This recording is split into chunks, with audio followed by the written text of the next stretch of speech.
Good afternoon বন্ধুরা, simple লাইফে তোমাদের অনেক শুভেচ্ছা আর ভালোবাসা জানিয়ে একটা নতুন ব্লগ শুরু করছি। তোমরা কেমন আছো? আশা করি ভালো আছো। ঈশ্বরের আশীর্বাদে আমরাও ভালো আছি।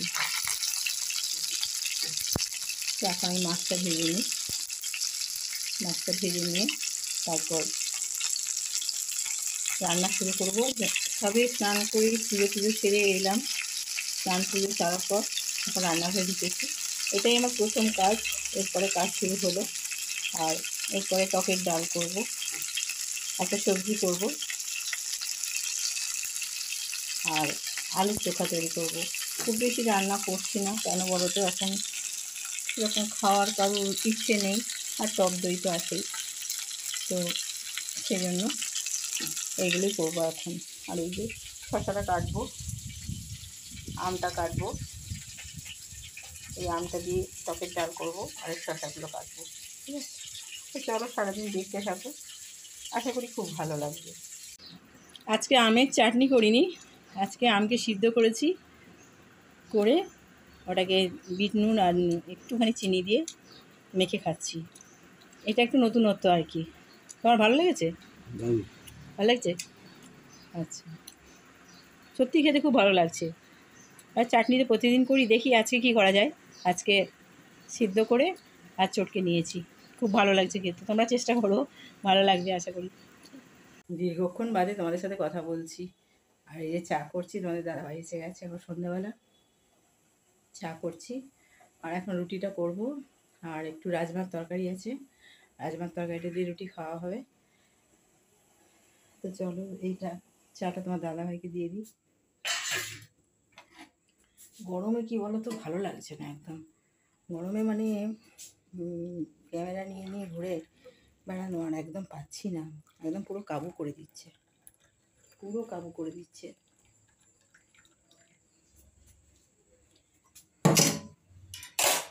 যে এনার্জিটা, সে এনার্জিটাই নেই একদম।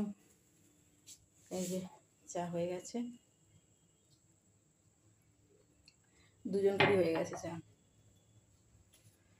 চলো, আমরা এখন দুবেলায় জানো তো চিনি ছাড়া চা খাই। তবে দুধের চাটা একটু চিনি দিই বলো, একটু চিনি না দিলে না খেতে ভালো লাগবে না। হালকা করে একটু চিনি দিই।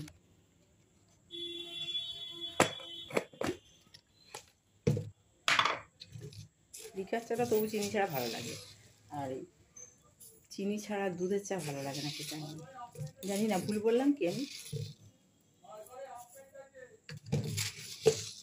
একটুখানি দিচ্ছি, বেশি দেবো না। বাকি গরম, একটু এসিটা চালিয়ে বসেছিলাম, প্রচণ্ড গরম লাগছে। চলো তোমার দাদাভাইকে ছাঁটা দিয়ে আসি। শ্যাম্পু করেছি তো চুলটা যেন উস্কো খুস্কো হয়ে আছে একদম। আর কি বলো তো, শ্যাম্পু করলে না খুব গরম হয়, প্রচণ্ড গরম হয়। তো কিছু করার নেই, শ্যাম্পু তো করতেই হবে, তাই না? তো চলো, এই যে রাজমার তরকারি আছে, রাজমার তরকারিটা রুটি দিয়ে খাওয়া হবে। এই যে চা হয়ে গেছে, চাটা নিয়ে যাচ্ছি। চলো, ডিনার করতে বসে গেছি। রাজমার তরকারি আর রুটি খাচ্ছি।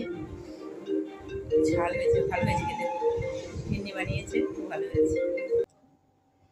বন্ধুরা, আমাদের ডিনার হয়ে গেছে, আমাদের বলতে আমার ডিনার হয়ে গেছে। আর এমনিতে কাজকর্ম মোটামুটি সব হয়ে গেছে। আর এখন হচ্ছে কি যে একটু লাইভে আসবো, সেই জন্য তোমাদের সাথে একটু কথা বলতে এলাম। কথা বলে তারপরে আমি লাইভে আসবো, ঠিক আছে? তো আজকে কী খেলাম তোমাদের তো দেখালাম, রাজমা আর ঘুগনি তিন্নি করেছিল, জানো তো। আজকে আমি কিছু করিনি, তিন্নি করেছিল। আর খুব ভালো খেতে হয়েছিল, ভীষণ সুন্দর হয়েছিল। তো রাজমার ঘুগনি দিয়ে আর রুটি খেয়েছি। আজকে সারাদিন যেরকম শ্যুট করতে পারিনি, কারণ গরমে কিচ্ছু ভালো লাগছিল না। তো তোমাদের দাদাভাই এখনও খায়নি, কারণ ও তো এই সময় একটুখানি বইয়ের ঠাকুরের বই টইগুলো পড়ে, তো ওগুলো সব পড়াশোনা করে তারপরে খেয়ে নেবে। তো সেই জন্য ও খেয়ে নেবে। আর এখন এত গরম করছে, এত গরম করছে না, ভাবা যায় না, বাপরে বাপ! মানে কী বলতো, একটু হাওয়াও নেই বাইরে। একটু হাওয়া থাকলেও তো ভালো লাগে, তাই না?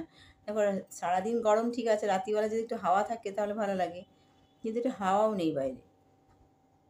আগে সন্ধেবেলা হলেই, গ্রীষ্মকালে সন্ধেবেলা হলে বেশ হাওয়া দিত, সবাই একসাথে বসে গল্প করার একটা রেওয়াজ ছিল। এখন তো আর সেসব কিছুই নেই। আর হাওয়া তো একদম নেই। প্রকৃতিও কীরকম যেন চেঞ্জ হয়ে যাচ্ছে, তাই না? তো যাই হোক, প্রকৃতি তো প্রকৃতির ইয়েতে চলবে, তাই না? এখন তো বলছে বৃষ্টির কোনো সম্ভাবনাই নেই। কোনো সম্ভাবনা নেই। আর আজকে দুপুরে সেই মাছ করেছিলাম।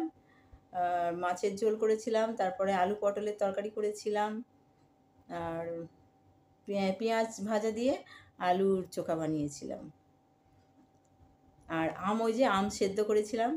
প্রতিদিনই আমের চাটনি খাওয়া হয়। আজকে বললাম আমের সিদ্ধ করি, দিয়ে সেটাতে একটু চাটনি মতো মেখে খাওয়া হবে। বেশ ভালো লাগলো কিন্তু। ওটা কোনোদিন করিনি যদিও। টকের ডাল করেছি, চাটনি করেছি, কিন্তু ওইটা কোনোদিন করিনি। সেজন্য ওটা আজকে করে দেখলাম যে কেমন লাগে। ভালোই লেগেছে বেশ। তো এই হচ্ছে ব্যাপার। চলো, তোমাদের সাথে একটুখানি কথা বললাম, কারণ সারাদিন তোমাদের সাথে একটুও কথা বলা হয়নি। আমার নিজেরও খুব খারাপ লাগছে। কিন্তু কিছু করারও নেই। এত গরম করছে, তখন আর ক্যামেরা নিয়ে আর দাঁড়াতে পারছি না। আর তারপরে যে বললাম, শ্যাম্পু করলে আরও বেশি গরম লাগে, প্রচণ্ড গরম লাগে। আর কতই তুমি না করে থাকবে বলো তো? গরম তো কিছুতেই কমছে না, বৃষ্টির তো সম্ভাবনাই নেই। তো শ্যাম্পু তো করতেই হবে, তাই না? তো এই হচ্ছে ব্যাপার, আর কিছু করার নেই। এইভাবেই চলতে হবে সকলকেই। যে যেখানেই মানে কথা, সেইখানেই সেই গরমেরই কথা। কিন্তু কিছু উপায় নেই। আবার কি হচ্ছে বলো তো? লোডশেডিং হচ্ছে, জানো তো? চতুর্দিকে লোডশেডিং হচ্ছে। এই গরমে যদি লোডশেডিং হয়, কী অবস্থা বলো তুমি? বলো তোমরা। মানে ফ্যান থাকাকালীন আমরা টিকতে পারছি না। আর ফ্যান যখন থাকবে না, তখন কী অবস্থা হয় বলো? বিশেষ করে যারা অবলা জীব, তারপরে বয়স্ক মানুষ, যারা বাচ্চা, তাদের কী কষ্ট বলো তো? প্রচণ্ড কষ্ট একদম। আসলে কী বলো তো, এত গরমে না প্রচুর এসি আর তোমার কী বলে, কুলার বিক্রি হচ্ছে, আর লোড নিতে পারছে না।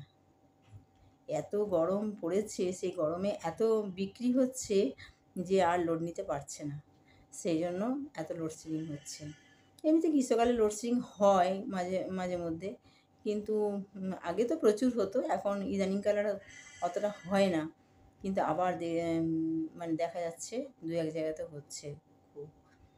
তো যাই হোক, আজকে আমাদেরই এইখানটাতে, আমাদের দরজার এইখানে রাস্তাতে ইলেকট্রিক কী একটা কাজ করছে। তোমাদের দাদাভাই বলছে, "এ বাবা, হয়ে গেল, আজ বোধহয় ইলেকট্রিক চলে যাবে।" তো যায়নি, ভগবানের আশীর্বাদে।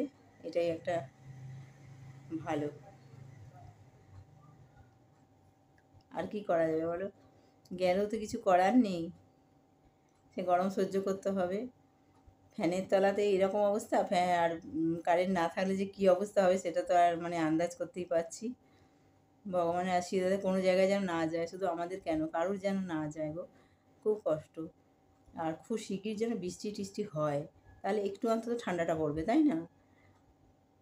আমার তোমার কথায় তো কিছু হবে না। যা হবার তাই হবে প্রকৃতির নিয়মে, তাই তো? তো চলো, আমি এখন ব্লগগুলো ছোটো ছোটো করছি, যাতে তোমাদের দেখতে সুবিধা হয় আর তোমাদের ধৈর্য থাকে আর কি। বড় বড় ব্লগ না টেনে টেনে দেখে, ওই জন্য ছোটো ছোটো ব্লগ করছি, ঠিক আছে? তোমরা কিন্তু পুরো ব্লগটাই দেখো। আর আজকে ব্লগটা তাহলে এখানেই শেষ করে দিচ্ছি। তোমরা সুস্থ থেকো, ভালো থেকো, সাবধানে থেকো বন্ধুরা। আর এই গরমে, প্রচণ্ড গরমে প্রচুর জল খাও, প্রচুর জল খাও, ঠিক আছে? আর অবশ্যই পাশে থেকো। আর যারা আমার পরিবারে অলরেডি এসেছো, তাদের জন্য অসংখ্য ধন্যবাদ। যারা আসোনি, তারা আমার পরিবারে এসে আমাকে সাপোর্ট করো, ঠিক আছে? তো চলো, কালকে আমার নতুন ব্লগে দেখা হচ্ছে। টাটা।